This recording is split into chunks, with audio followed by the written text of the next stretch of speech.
Hello, mi amigas! Takiatamen el di inyo kusinera na Rim Marvin Cooking Lifestyle.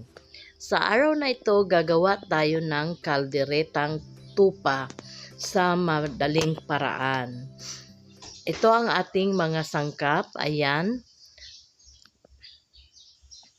Tapos, ang ating tupa is pressure cooker ko na kasi 'di ba ang tupa is hirap yan siya or matigas yan siya. Ayan.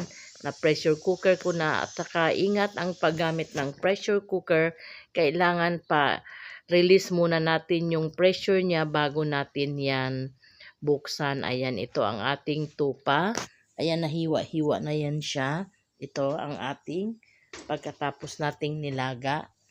Nahiwa na yan siya into bite size.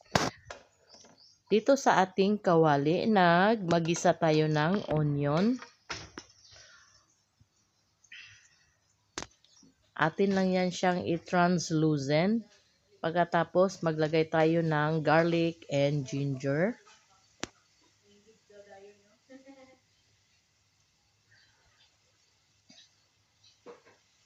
Maraming garlic, maraming ginger. Ayan.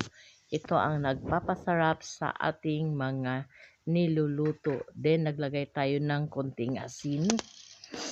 Para habang niluluto natin ang ating onion is manunuot na yung lasa sa onion.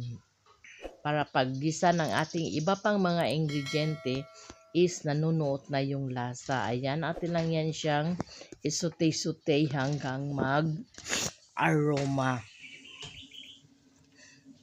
Pasensya na kayo sa inyong kusinera dahil namamalat pa dahil may trangkaso. Ayan, sute-sute lang natin. Maraming garlic yan ang nilagay ko para lalong sumarap. Alam nyo naman ang tupa mga amigas is malansayan pag hindi tayo marunong magluto. Then nag-add tayo dito ng black pepper, ground black pepper. Naglagay tayo ulit ng asin.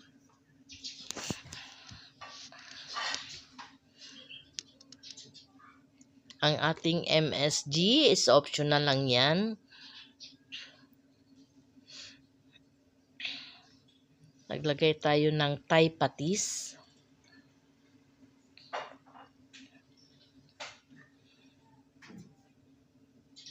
Oyster sauce. Thai oyster sauce din ang ginamit natin dito.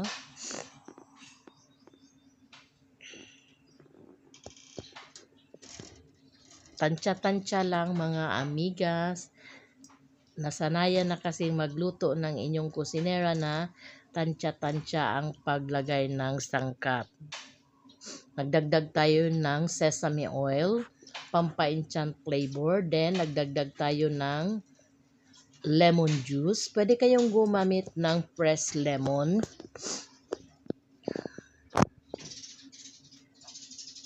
Then, atin lang yan siyang i-mekos-mekos.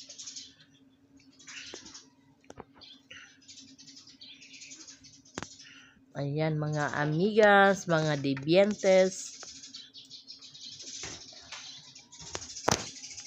Sa hindi pa nakasubscribe sa ating channel, just click the subscribe button and notification bell para ma-notify lagi sa ating mga newly uploaded recipe.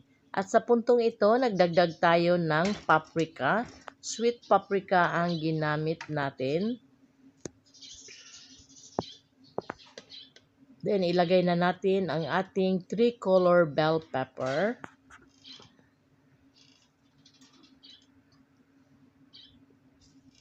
Ayan, then natin lang halu-haluin. Mekus-mekus lang mga amigas.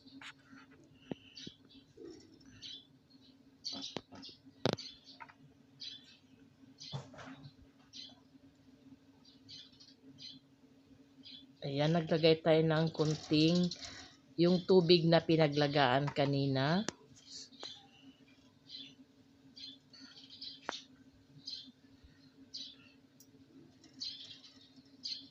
O, diba?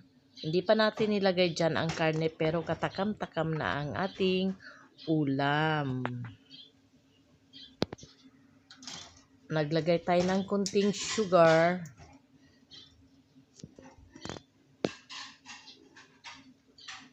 Yan, mekos-mekos again. Mga amigas, mga debientes de Pilipinas.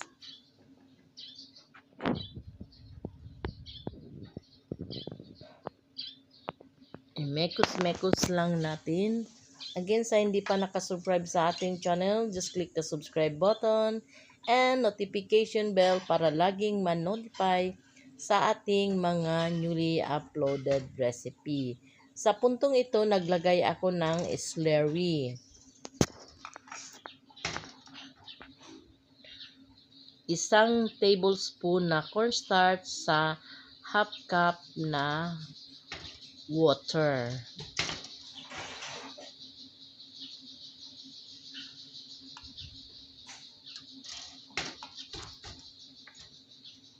Pagkatapos nang maglapot na ang ating slurry, ilagay na natin ang ating nilagang tupa. Ayan. Dahil malambot na yan, hindi na kailangan masyadong halu-hiluin para hindi madurog ang ating karne. At pagkain natin mamaya is may makagat-kagat pa tayo. Ayan, atin lang yan siyang i-mekos-mekos at i-simmer ng ilang minute. Pagkatapos, pwede na natin yan siyang i-serve dahil luto na yung tupa natin. Previously na pre-boiled na yan siya na mga 30 minutes to 45 minutes ko yan siya nilaga sa pressure cooker. Kasi pag hindi yun nilaga, talagang makunat. Ayan, simmer lang natin hanggang kumulo. At pagkatapos na, pag kumulo na, ayan, atin lang siyang halu-haluin. Pagkatapos, pwede na natin yan siyang ilagay sa ating serving plate. At pwede nang kumain ng ating mga kasamahan, mga amigas, at mga katrabaho.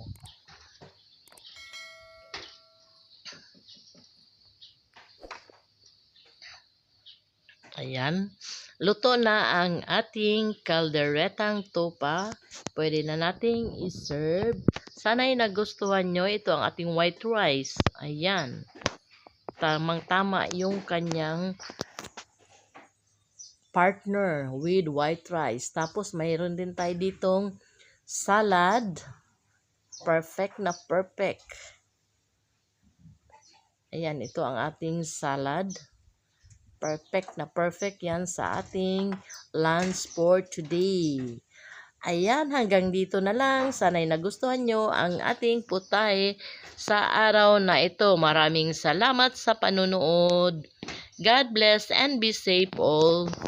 Bye-bye!